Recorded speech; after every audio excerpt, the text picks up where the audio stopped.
Alors bienvenue à tous les nouveaux qui nous ont rejoints aujourd'hui sur le Discord. Voilà, pendant toute la journée, on a été bombardé de nouveaux arrivants.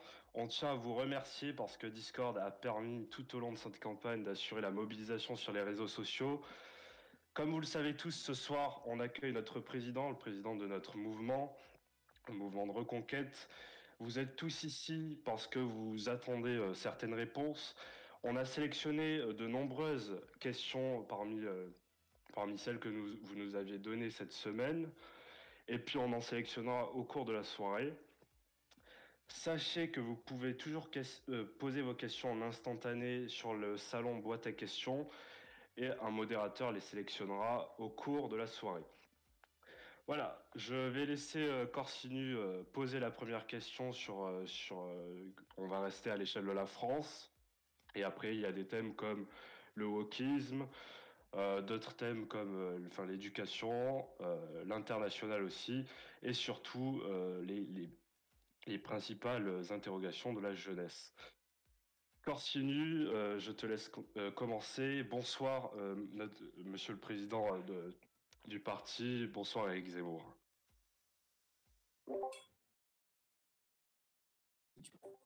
Bonsoir. D'abord, je voulais vous remercier de m'avoir invité à ce Discord. Et puis, surtout, je sais que que vous avez été dans les premiers à me soutenir avant même que ma candidature ne soit officielle.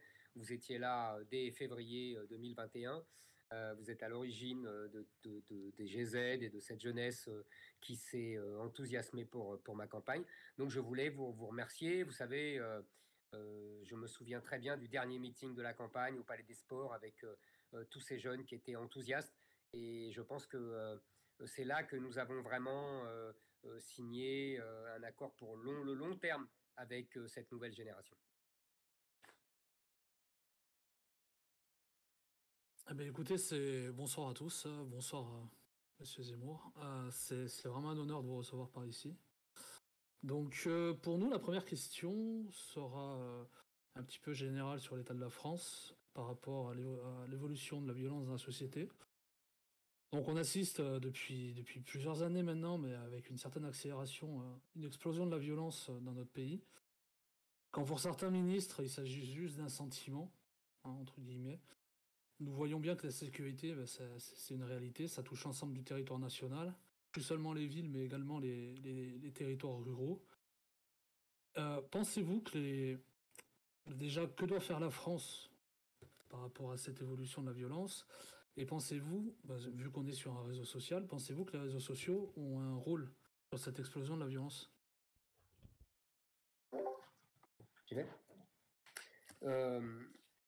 Je répondrai pour les réseaux sociaux, après l'analyse globale que je vais faire. Je pense que la violence ne tombe pas du ciel. Je veux dire par là que il y a des moments dans l'histoire où où nous avons été un pays en paix, pacifié. Vous savez, c'est même la France qu'on a donné en exemple avec dans la fameuse thèse de Norbert Elias sur la pacification des sociétés occidentales. C'est la société française qu'on a donné en exemple avec la monarchie française, en particulier Louis XIV, qui a apaisé la situation et apaisé la vie en France en donnant un modèle de société qui était à l'époque la cour de Versailles. Donc, il y a toujours eu de la délinquance. Cela ne veut pas dire de la violence.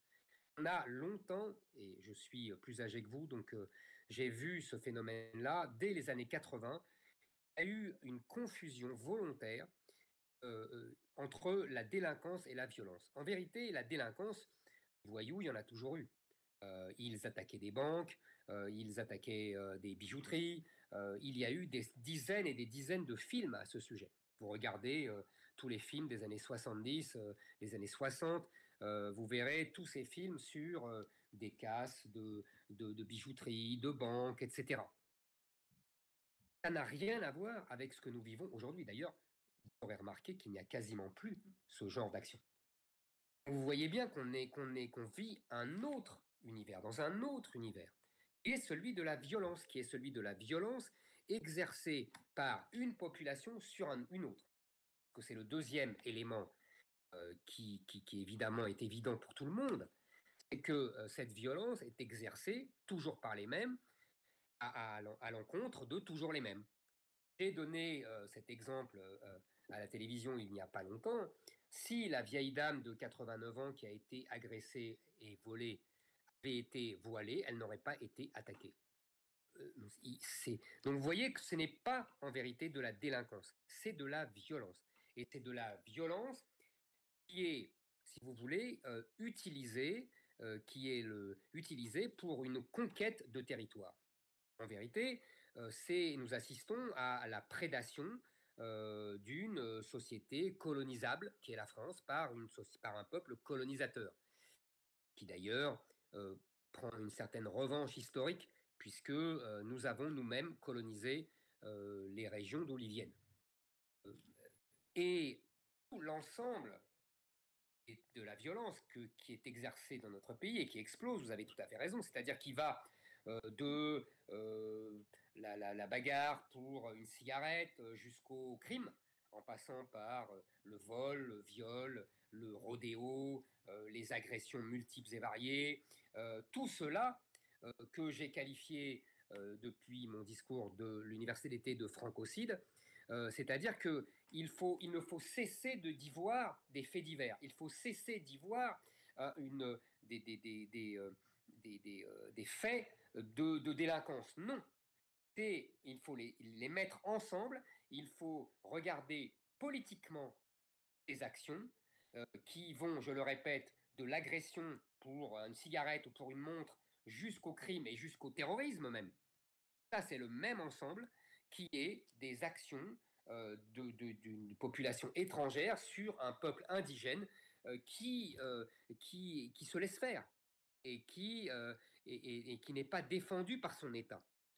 Et c'est ça le troisième élément, c'est que normalement, si vous voulez, on sait depuis Hobbes, vous savez, l'homme est un loup pour l'homme, et au départ, l'humanité, c'était la guerre de tous contre tous. La thèse de Hobbes, c'est de dire, les hommes ont accepté de renoncer à une part de liberté, à une part de souveraineté, qu'un État a pris le monopole de la violence légitime, la fameuse expression de Max Weber, pour les protéger tous et pour éviter qu'il y ait la guerre de tous contre tous. À partir du moment où l'État n'est légitime que parce qu'il protège sa population et son peuple. C'est pour cela que la population et le peuple acceptent de payer des impôts, acceptent de ne pas porter d'armes, acceptent de ne pas se faire justice soi-même, etc. Et donc, c'est ça la légitimité de l'État. Or, depuis 30 ans, depuis 40 ans, au nom d'une idéologie laxiste, vous avez vous-même parlé de la fameuse formule du sentiment d'insécurité. Je sais que vous avez fait référence à Dupond-Moretti, mais c'est une expression des années 80. D'ailleurs, Dupond-Moretti, lui, est le produit des années 80 en vérité. Il a été jeune dans les années 80. Et donc, il garde en tête ses références. D'ailleurs, je me souviens la seule fois où je l'avais affronté à la télévision, il m'avait beaucoup amusé parce que quand il parlait d'immigration, il commençait à me dire spontanément, mais voilà, si jamais il n'y avait pas d'immigrés, on ne pourrait pas ramasser les poubelles. Et c'est formidable l'immigration parce que ça donne Zidane, Platini et Isabelle Adjani. C'était les références des années 80. On rajoutait Yves Montand, ce qui était évidemment... tous ces gens-là étaient formidablement assimilés dans le pays. Donc vous voyez, donc c'est ça aujourd'hui. Je pense que nous devons absolument cesser d'accepter la terminologie habituelle médiatique de dire voilà un fait divers, qu'ils passent leur temps à le personnaliser, à le psychologiser, où nous devons au contraire le politiser et dire voilà, c'est un francocide, c'est une action guerrière d'une puissance colonisatrice sur une population indigène qui est désarmée. Ok, très bien. Et justement, en quoi cela signifie, enfin, en quoi cette violence qui est répercuté sur les réseaux sociaux. Selon vous, qu'est-ce que cela illustre, le fait que les réseaux sociaux, voilà, est-ce que pour vous, cela provoque encore plus de violence? Enfin, quel est ce phénomène justement au niveau des réseaux sociaux? Si vous voulez, prenons le raisonnement à la base. S'il n'y avait pas les réseaux sociaux, il y aurait quand même cette violence. En revanche, les réseaux sociaux accentuent, accélèrent, renforcent cette violence. Vous vous souvenez tous évidemment de ce pauvre Samuel Paty. Vous avez vu que son cas, si j'ose dire, a été réglé sur les réseaux sociaux. Bon. Je vais vous dire franchement, je pense que son cas aurait été réglé de la même façon sans les réseaux sociaux. Il aurait fini égorgé par ce Tchétchène. Mais ça aurait pris un peu plus de temps, il y aurait eu d'autres moyens, je ne sais pas, on aurait envoyé des pigeons voyageurs ou on aurait téléphoné. Donc le réseau social, évidemment, est un accélérateur. C'est sûr que par rapport aux pigeons voyageurs, ça va beaucoup plus vite. C'est en cela que c'est un élément de la situation globale. Dans une situation globale, avec ces réseaux sociaux, la violence est décuplée. Elle aurait existé sans les réseaux sociaux, mais évidemment, avec les réseaux sociaux, elle est décuplée. Et justement, par rapport à toute cette augmentation de la violence et aussi les défaites électorales qui ont marqué notre camp, il y a un plus fort, il y a un gros débat chez nos militants concernant l'expatriation. Donc il y a beaucoup de militants qui pensent que la France s'est perdue, que le combat il est totalement inégal et que de toute façon on va perdre. Et avec l'augmentation de la délinquance d'un côté et l'augmentation de la violence politique pour imposer leur dogme de l'autre, qu'est-ce que vous pourriez dire à un militant qui se dit que finalement, pour préserver sa famille et son identité, le mieux c'est de quitter la France? Je lui dirais deux choses contradictoires. La première, je comprends son sentiment, sa volonté de protéger avant tout sa famille et son désespoir devant un pays qui ne se défend pas. Mais évidemment, vous imaginez la suite, c'est-à-dire que s'il s'en va lui, ça fera un combattant de moins pour défendre la France et le peuple français. C'est ce qui se passe depuis des années. Vous savez, j'ai revu récemment des reportages sur les banlieues à la fin des années 70. Il y avait encore beaucoup de Français qui ne supportaient pas le début de cette violence justement dont on parle, qui s'était répandue dans leur banlieue à la suite du regroupement familial, qui avait commencé dans les années 76, 77, 78. Et ces gens-là, ils sont partis. Finalement, ils sont partis et aujourd'hui, les banlieues sont devenues un territoire étranger, conquis par une civilisation islamique qui n'en demandait pas tant. Donc à chaque fois qu'on recule, à chaque fois qu'on fuit, on voit bien que le territoire est pris. Et que là, si vous voulez, avec la dernière décision d'Emmanuel Macron de répandre les migrants dans toutes les régions et dans toutes les petites communes de zones rurales, de nos campagnes, c'est la dernière main à ce phénomène de fuite. Puisque les Français qui avaient quitté les banlieues avaient fui dans la fameuse France périphérique, c'est-à-dire la France rurale, les petites villes, les villes moyennes. Si les migrants et les enfants de l'immigration arrivent dans ces régions-là, les Français vont se dire, voilà, il ne reste plus qu'à fuir à l'étranger. Vous savez, j'ai toujours dit depuis des années, je cite toujours cette fameuse formule américaine, la démographie, c'est le destin. On a aujourd'hui une nouvelle information statistique qui est que 40% des enfants entre 0 et 4 ans sont des enfants immigrés ou enfants d'immigrés. Si vous voulez, là, on voit bien que le problème, il est majeur et que le grand remplacement, il s'inscrit dans les chiffres et dans la réalité. Donc, soit on combat ce grand remplacement politiquement, c'est ce que je fais depuis des années, et encore plus depuis cette campagne présidentielle, soit on fuit Je ne juge pas, je ne condamne pas du tout les gens qui fuient. Je les comprends, je vous l'ai dit au début, mais il faut savoir ce qu'ils font, c'est-à-dire qu'ils abandonnent le terrain.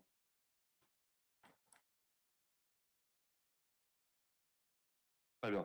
Alors maintenant, nous allons passer sur la partie, on va dire, plutôt internationale. Donc, on le sait que depuis le 13 septembre, l'Azerbaïdjan a de nouveau, euh, a de nouveau mené une offensive contre l'Arménie. Cette fois, ce n'est plus le Haut-Karabakh, mais cette fois, c'est la République d'Arménie même qui est touchée. Donc, comme tout le monde le sait, en décembre 2021, en compagnie de Philippe de Villiers, vous vous étiez rendu en Arménie, dans cette terre premièrement chrétienne, hein. Ce pays de 3 millions d'habitants est attaqué régulièrement par l'Azerbaïdjan, qui est 3 fois plus peuplé.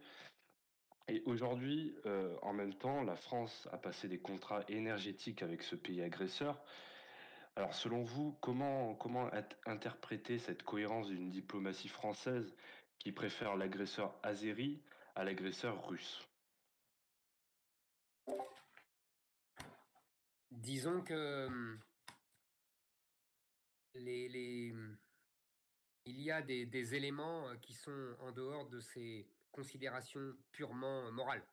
Vous l'avez bien compris, évidemment, dans votre question. Les Azéris ont, comme vous l'avez dit, du pétrole et surtout, ils sont soutenus, protégés par les Turcs, qui sont eux-mêmes, dans cette histoire, soutenus et protégés par les Américains. Comme les Russes sont en difficulté en Ukraine, ils ne peuvent plus protéger les Arméniens contre les Azéris. Et le rapport de force est encore plus au désavantage de ces malheureux Arméniens. D'ailleurs, nous avons deux membres éminents de Reconquête, Stéphane Ravier et Nicolas B, qui sont là partis en Arménie pour voir de plus près la situation. Et évidemment, l'Arménie n'intéresse guère nos grandes capitales occidentales qui se sont prises de passion pour l'Ukraine et qui se désintéressent complètement de l'Arménie.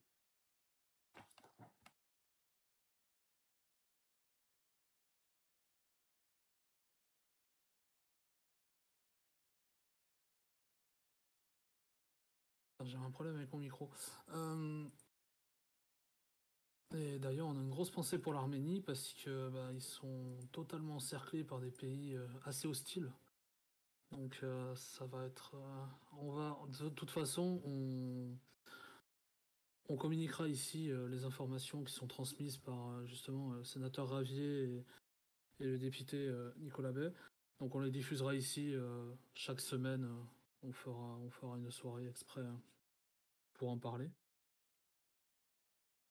Pour revenir un petit peu sur l'Europe, dimanche soir, on a vu une assez belle victoire de la droite patriote italienne. Comment vous interprétez cette victoire et quelles conséquences pourrait avoir cette victoire sur la France?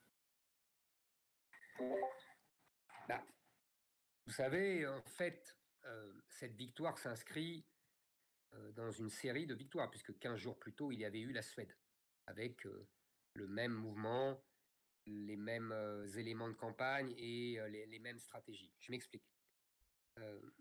Ces campagnes ont été,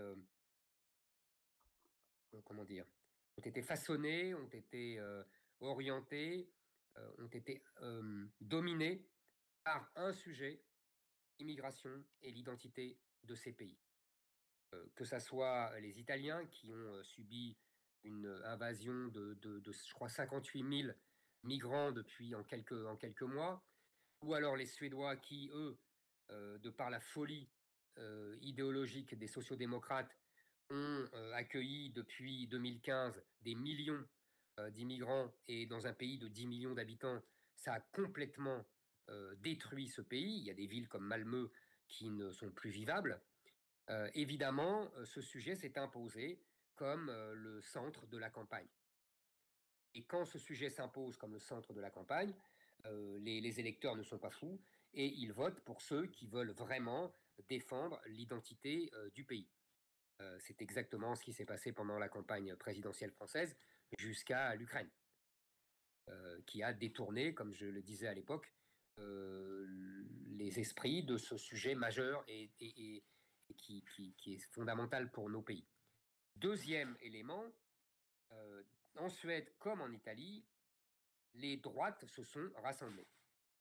On le voit bien en Italie, où là, la situation ressemble assez à la situation française, c'est-à-dire que les trois partis qui se sont alliés ressemblent assez bien aux trois partis français. Le Berlusconi et Forza Italia ressemblent beaucoup à LR. Le Salvini et la Ligue ressemblent beaucoup au Rassemblement national et Meloni et Fratelli d'Italia ressemblent beaucoup à Reconquête. Quand je dis ressemble beaucoup, je veux dire idéologiquement, politiquement. D'ailleurs, les gens du Rassemblement national eux-mêmes disent que Fratelli d'Italia n'est pas leur tasse de thé, qu'ils sont trop conservateurs, qu'ils sont trop à droite, qu'ils sont trop libéraux, etc. Et qu'ils sont trop identitaires surtout. Donc, qu'est-ce qui s'est passé en Italie? D'abord, il faut savoir que contrairement à nous, c'est la droite classique qui, dès 1994, sous l'égide justement de Berlusconi, a imposé ce rassemblement des droites pour gagner contre la gauche. Ils ne sont pas frileux, ils ne sont pas soumis à cette conception du cordon sanitaire. Vous vous amusez, vous savez, ce mot, cette expression de cordon sanitaire est repris dans toute l'Europe en français. C'est dire que c'est une invention française et c'est dire que la droite française est particulièrement ridicule à se soumettre comme ça aux injonctions moralisatrices de la gauche. Donc, LR a développé déjà cette union des droites dans les années 90 et déjà ça lui a permis de gagner. Et là, cette fois-ci, qu'est-ce qui s'est passé? Le sujet de l'identité s'est imposé dans cette campagne. Je dis bien de l'identité, pas seulement de l'immigration, parce que Salvini, il faut être honnête, avait tout à fait parlé de l'immigration dans les années 2015. Il en a parlé beaucoup. Mais là, on est passé à un autre stade. Les peuples commencent à comprendre que ce n'est plus seulement une question de flux migratoire, vous savez, comme on dit depuis les années 80, de gestion de flux migratoires. Non, c'est une question de survie, c'est-à-dire que c'est une question d'identité. Est-ce que les peuples européens pourront, dans l'avenir, conserver l'identité dont ils ont hérité depuis des siècles? C'est ça la question qui se pose aujourd'hui. C'est la question que refuse de poser LR, que refuse de poser le Rassemblement national. C'est la question que pose Madame Meloni et que pose Reconquête. Je pense que c'est essentiel, et d'ailleurs que posent aussi ceux qui s'appellent les démocrates suédois en Suède. Donc c'est ça la question fondamentale qui se pose aujourd'hui, et vous voyez, quand elle est bien posée, c'est le parti qui défend le mieux l'identité. Vous vous souvenez de la phrase de Madame Meloni: je suis une femme, je suis mère, je suis chrétienne et je suis italienne. C'est exactement le plaidoyer identitaire par excellence. Vous avez bien compris à quoi elle fait référence. Elle fait référence à 1, l'islam, 2, les woke, 3, les LGBT, tous ces gens qui veulent détruire les identités enracinées depuis des millénaires en Europe. Voilà la question qui se pose et la question fondamentale, la question que les partis français ne veulent pas. Et non seulement ils ne veulent pas la traiter sur le plan politique, mais ils ne veulent pas la traiter sur le plan tactique, c'est-à-dire qu'ils refusent l'un et l'autre. LR refuse l'alliance des droites au nom du cordon sanitaire, le RN refuse aussi l'union des droites parce que Marine Le Pen prétend pouvoir s'allier à la gauche, c'est-à-dire à LFI.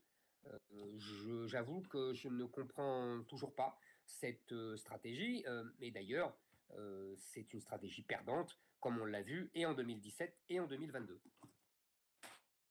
Mais comment justement ces gens ils le voient ce qui se passe à travers l'Europe, ils voient que la délinquance en France, ils voient que la montée de l'islam en France, ça se répercute aussi sur toute l'Europe.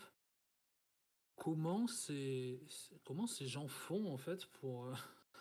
Est-ce que ce serait pas de la traîtrise d'un côté, surtout quand on se prétend de droite, de refuser de vouloir affronter ces problèmes-là? Ce serait pas de la trahison peut-être? Je ne sais pas comment qualifier ce comportement. Moi, je pense qu'ils se trompent. Voilà. Eux pensent que je me trompe. Donc voilà, c'est aux électeurs de trancher. Si vous voulez, à partir d'un certain moment, c'est les électeurs qui choisissent. Soit ils votent pour Reconquête au nom de l'Union des droites pour imposer aux autres cette stratégie, au nom de la défense de l'identité française, soit ils ne le font pas et les autres peuvent dire que nous nous sommes trompés et que leur stratégie est la bonne. C'est les électeurs qui décident.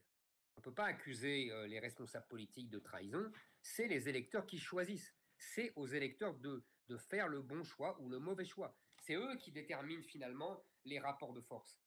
Alors, si vous voulez, on l'a bien vu en Italie. Madame Meloni et son parti étaient, il y a 4 ans, à 4%. Ils sont aujourd'hui à 26%. Lors des européennes de 2019, la Ligue faisait plus de 30%. Ils sont aujourd'hui à 8-9%. Voilà, les électeurs ont tranché. C'est aux électeurs français de faire comme les électeurs italiens et comme les électeurs suédois. Pendant des années, la droite suédoise, comme la droite française, a refusé de s'allier à ceux qu'ils appelaient d'extrême droite. Et le rapport de force était tellement défavorable qu'ils ont été obligés de s'allier. C'est aux Français de choisir. Très bien. Et justement, pour rester en lien avec les dernières élections générales italiennes, Ursula von der Leyen, présidente de la Commission européenne, qui a déclaré à propos des élections italiennes qu'elle utiliserait les outils à disposition de Bruxelles pour faire plier le gouvernement là, qui va se constituer. Comment se départir de cette commission non élue, hein, elle est bien non élue, les peuples européens ne l'ont pas élue, en tout cas, elle n'est pas élue comparée aux députés qui, eux, le sont. Alors cette commission non élue qui s'autorise à menacer un pays et interférer dans une élection démocratique, alors peut-on qualifier l'Union européenne de démocratie quand les décideurs ne sont pas élus par la population? Voilà. Vous savez, l'Union européenne n'est pas une démocratie pour une raison encore plus simple que celle que vous donnez. Pour avoir une démocratie, il faut un peuple. Un peuple qui vote et au sein duquel il y a une majorité et une minorité et au sein duquel la minorité accepte la victoire de la majorité. Il n'y a pas de peuple européen. Donc il n'y a pas de démocratie européenne. Ça, c'est le fondamental. D'ailleurs, la Cour de Karlsruhe, la Cour constitutionnelle allemande, a érigé un arrêt là-dessus, dans lequel elle explique très bien ce raisonnement et qui est implacable. Donc, il n'y a pas de démocratie européenne. C'est tout le problème de l'Europe, d'ailleurs. C'est que ce n'est pas une nation, ce n'est pas un peuple. Et donc, il ne peut pas y avoir de démocratie. C'est pour ça que la démocratie ne peut être que dans les nations. Et c'est pour ça que depuis 30 ans, depuis Maastricht, en vérité, la construction de l'Europe s'est faite contre la démocratie. Et ça, si vous voulez, ce n'est pas même pas discutable. Même les gens qui sont le plus favorables à l'émergence d'un fédéralisme européen, des États-Unis d'Europe, le savent et le reconnaissent quand ils sont de bonne foi. Donc, nous devons là aussi contrer cette commission, vous avez tout à fait raison, qui non seulement ne respecte pas les peuples et les démocraties, mais en plus s'arroge des pouvoirs qui ne sont pas prévus dans les traités. On l'a vu pendant le Covid, il n'y a pas de compétences de santé prévues dans les traités pour la Commission, qui s'est pourtant arrogé ces compétences. Il n'y a pas non plus de compétences en matière de politique étrangère, encore moins, grâce à Dieu, en matière de paix et de guerre, et pourtant Madame von der Leyen s'arroge des compétences, elle fait des grandes déclarations, elle menace la Russie, alors qu'elle n'a absolument aucune compétence. On constate d'ailleurs que quand la Commission ne respecte pas les traités, les européistes ne scillent pas. En revanche, quand des peuples et des responsables politiques disent qu'il y a des sujets sur lesquels ils ne respecteront pas les traités ou la jurisprudence de l'Union européenne parce qu'il en va de la survie des peuples, c'est ce que j'ai fait moi pendant la présidentielle au sujet de l'immigration, mais on aurait pu aussi considérer que l'énergie était un bien public et donc qu'il devait échapper à la réglementation européenne. D'ailleurs, il faudra le faire pour récupérer notre souveraineté énergétique. Là, évidemment, on hurle à l'irrespect des traités. Donc, c'est erreur en deçà des Pyrénées et vérité au-delà, comme disait ce bon Blaise Pascal. Donc voilà, nous devons, et la victoire de Mélanie est une grande nouvelle, il n'y a qu'une seule façon de contrer la tyrannie de la Commission de Bruxelles, c'est l'alliance des nations. Et donc, avec la Hongrie, avec la Pologne, il y a d'autres pays qui contestent l'action de cette commission. Seule l'alliance des pays et l'importance de l'Italie ne vous a pas échappé. L'Italie n'est pas un pays de l'Est, l'Italie est un pays occidental, l'Italie est un des fondateurs du marché commun, comme on disait à l'époque, le marché commun des 6 pays fondateurs.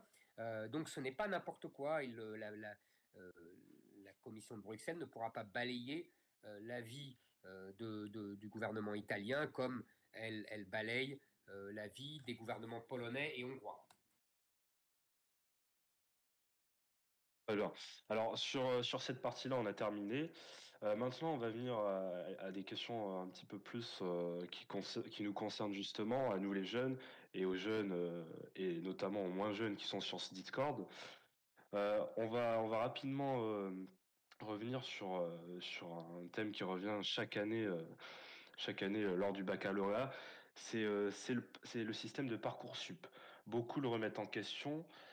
Et est-ce que vous avez un avis sur ça et qu'est-ce qu'il faudrait justement changer à ce niveau-là, au niveau de Parcoursup? Il faut bien comprendre l'historique de Parcoursup. Pourquoi on a inventé Parcoursup? On a inventé Parcoursup parce que, si vous voulez, traditionnellement en France, l'obtention du baccalauréat donnait accès à l'université. Sauf que, pour vous donner des ordres de grandeur, pendant tout le 19e siècle jusqu'à 1945, il y avait 2 à 3% d'une classe d'âge qui avait le baccalauréat. Quand j'étais jeune, moi, c'était 30%.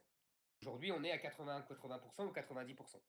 Vous imaginez bien que ce n'est pas la même façon de traiter tous ces étudiants qui, évidemment, rentraient facilement à l'université et qui, maintenant, ne peuvent plus rentrer facilement.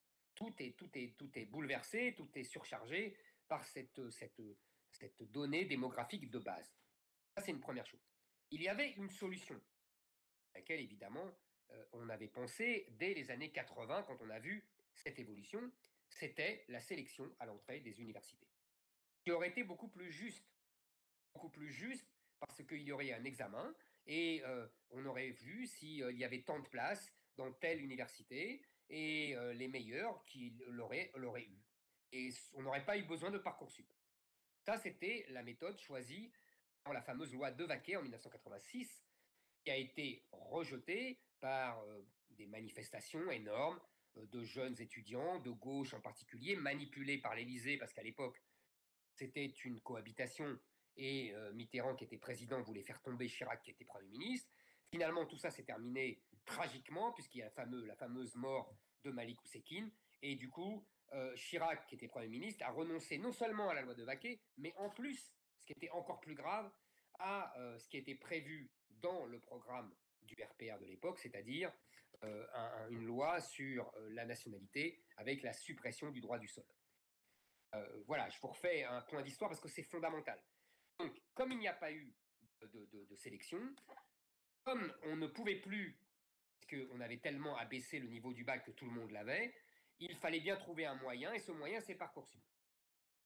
Donc, Parcoursup, à partir du moment où on a refusé la sélection, ce n'est pas un mal en soi. Il fallait bien trouver un moyen de gérer ces sureffectifs. Bon. Sauf que, évidemment, on a traficoté un peu tout ça. Et Parcoursup, aujourd'hui, en particulier depuis ces dernières années, c'est un moyen majeur de discrimination positive. C'est-à-dire qu'il faut bien comprendre que dans le logiciel de Parcoursup, ils ont mis depuis 1 an ou 2 un coefficient social, et en vérité, comme d'habitude, en France, on se cache derrière social pour ne pas dire ethnique, vous avez bien compris, puisque évidemment, on veut favoriser les banlieues par rapport à la classe moyenne des villes, qu'est-ce qui se passe? On a renforcé le côté social, le côté habitation, le côté adresse, et favoriser l'accès des banlieusards aux, aux universités parisiennes, alors même qu'on sait que le niveau scolaire s'est abaissé partout, mais en particulier encore plus dans les banlieues, et que les notes qui sont données dans ces écoles ne valent pas tripette. Un 15 à Bobigny, ça vaut un 4 à Henri IV. Et tout le monde le sait, toute la France le sait. Mais ça fait rien, on rajoute encore à cette inégalité des notes une inégalité par les adresses. Ce qui fait que les bons élèves des classes moyennes françaises ne peuvent plus accéder aux grandes universités parisiennes et qu'elles sont renvoyées en banlieue ou en province. Et que c'est voulu, que c'est fait exprès. Et ce Parcoursup-là et ce système-là est aussi développé dans les lycées. C'est-à-dire que même pour rentrer en seconde, en première, en terminale, on fait la même chose. Et c'est-à-dire qu'un collégien de troisième qui a 20 sur 20 au collège, dans un excellent collège parisien, ne pourra pas rester en seconde dans ce lycée à Henri IV, dans d'autres collèges très huppés de Paris, mais j'imagine que c'est la même chose dans d'autres grandes villes de province. Vous voyez, et ça, c'est sournoisement fait. C'est sournoisement fait. Donc, ce système de Parcoursup était compréhensible, si vous voulez, à partir du moment, c'est un peu un second best, comme on dit. Vous voyez, ça, on peut comprendre rationnellement. Mais c'est devenu une entreprise, une fois de plus, de discrimination positive et de préférence d'une certaine catégorie de la population sur une autre. Maintenant, comme vous l'avez d'ailleurs annoncé à la suite de l'université d'été, euh, il y a l'initiative des parents vigilants qui s'est montée. Donc beaucoup de témoignages remontent au niveau du parti, on le voit chaque semaine, notamment via les réseaux sociaux. Alors, ça a été lancé au niveau des parents. Maintenant, beaucoup de jeunes s'interrogent eux aussi sur les moyens à leur disposition pour lutter contre toutes ces propagandes qui ruinent nos écoles. Selon vous, quels comportements doivent-ils adopter face par exemple à un professeur qui écrit ses cours en écriture inclusive ou face à une journée organisée dans un lycée pour célébrer la dite diversité? Quels conseils donnez-vous à tous ces jeunes qui veulent lutter, mais qui ont peu de moyens dans leur établissement? Alors, moi, je voudrais vous dire que, évidemment, on a appelé ça parents vigilants, mais les jeunes, les lycéens, les collégiens, peuvent s'en emparer. D'ailleurs, on a déjà reçu, on m'a montré déjà des témoignages de lycéens. Je vous dis ça comme ça parce que je me souviens d'un qui m'avait frappé. Il était un lycée à Nice et il nous écrivait qu'il était désespéré par la propagande générale. Il nous donnait des exemples, les cours d'anglais où on ne parle que de l'histoire de l'esclavage, des cours de français où on étudie la prose d'Olympe de Gouges, la féministe. Vous voyez, tout est comme ça, des cours d'économie où évidemment on fait la chasse aux riches et aux inégalités sociales et aux inégalités de genre, parce que maintenant j'ai découvert ça en suivant ma fille quand elle était en terminale, ce qu'on appelait nous les inégalités sociales, qui étaient des inégalités de revenus, aujourd'hui, dans les cours d'économie, ces inégalités sociales, eh ben, c'est des inégalités de genre et d'origine.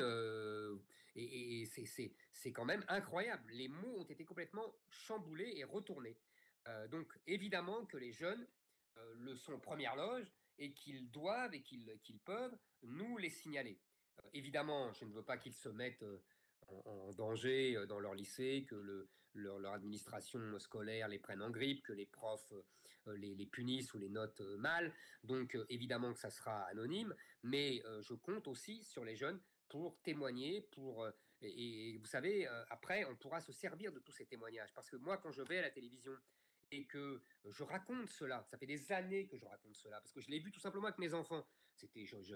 J'avais pas besoin, si vous voulez, d'une inspiration géniale. Je le voyais dans les livres qu'ils étudiaient, je le voyais dans les leçons, Et donc, ça m'a titillé. Donc, quand je vais à la télévision, on me dit, mais quel exemple?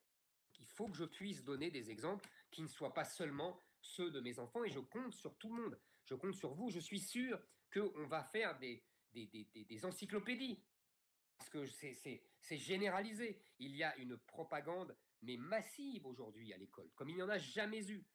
Donc évidemment, tous les jeunes qui ont compris ça, qui ont conscience de ça, doivent nous aider à constituer, j'allais dire, nos dossiers. Et vous verrez que ça sera très efficace. Effectivement. Alors nous vous rappelons d'ailleurs le lien du site, hein, www.protégeons-nosenfants.fr. Donc voilà, allez-y, témoignez, et comme ça, comme vous venez de le dire, ça permettra d'en parler un maximum voilà, sur les plateaux télé et lors de tous les déplacements qui sont faits. Corsinu, je te laisse reprendre. Oui, alors on va commencer par les questions qui nous ont été envoyées par des adhérents. Donc il y a quelques jours, on a mis une boîte à questions où les adhérents du Discord pouvaient poser des questions. Donc on a sélectionné quelques-unes parce que sinon, forcément, on n'a pas forcément le temps de tout voir. Donc j'ai une question d'Emir du Gémoristan qui vous dit, pardon. Bonsoir Monsieur Zemmour, étudiant en situation de handicap, il s'avère qu'avec le décret du 11 juin 2021 précisant l'accès au master, proposition de 3 masters proches du domicile. Or, à ce jour, d'autres étudiants et moi-même en situation de handicap sommes toujours dans l'attente de propositions de master, sachant que les organismes et les académies se renvoient la balle. Cela impacte fortement les projets professionnels de chacun et ne permet pas de faire une rentrée universitaire en temps et en heure. Monsieur Zemmour, que comptez-vous faire pour faire appliquer ce décret et faciliter l'entrée des étudiants en situation de handicap en master? Écoutez, je vous avoue sincèrement que j'ignorais et ce décret et la situation de ces jeunes en situation de handicap. Vous faites bien de m'en avertir. Et donc, vous savez, moi, je ne suis pas au pouvoir.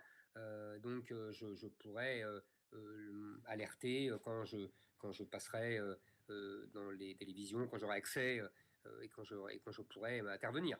Voilà, mais en tout cas, je vous remercie de m'avoir averti de cet événement que j'ignorais. Et d'ailleurs, il m'a chargé de vous dire que suite aux divers polémiques qu'il y a eu au niveau de la campagne concernant justement vos propos qui ont été totalement déformés sur le handicap, eh bien, il m'a dit de vous dire justement, de vous faire parvenir qu'il était totalement derrière vous et totalement qui vous soutenait parce que forcément il a compris ce que vous vouliez dire et qu'il était totalement d'accord. Merci à lui. Don, tu peux enchaîner la suite si tu veux. Ok, très bien. On a une question d'Elio. Là, ça revient un petit peu plus sur la partie européenne. Justement, maintenant que Reconquête est créé, maintenant que ce parti a du poids dans notre pays, est-ce que à l'échelle européenne, justement, vous seriez en faveur en tout cas de l'organisation d'un congrès européen des droites patriotes et conservatrices, donc avec les autres partis, que ce soit Fratelli d'Italie, enfin tous les autres partis, on va dire, de droite et patriotes d'Europe. Voilà. En tout cas, j'espère effectivement d'abord que Reconquête aura de nombreux élus aux prochaines élections européennes et donc au Parlement européen, et qu'on pourra effectivement se rapprocher et faire un groupe unique, parce que je sais que ce n'est pas le cas aujourd'hui, et en tout cas j'essayerai de favoriser l'émergence de ce groupe unique. Très bien. On a une autre question d'Emir qui est un petit peu plus personnelle. Il demande justement qu'avez-vous appris de ces 2 campagnes électorales que vous avez faites? Je répondrai, c'est 2 réponses différentes parce que ce furent 2 campagnes très différentes. La première, c'est évidemment la campagne présidentielle où j'ai pu voir tout à loisir la dureté d'une campagne, la mauvaise foi, la manipulation, la, la, la puissance de feu médiatique tout à fait considérable.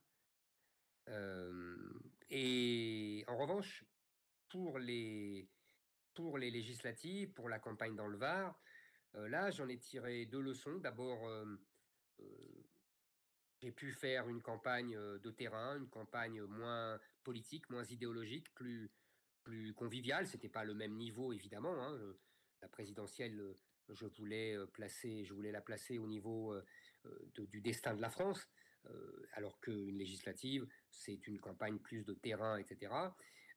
Donc j'ai pu mener cette campagne à loisir et je m'en suis réjoui.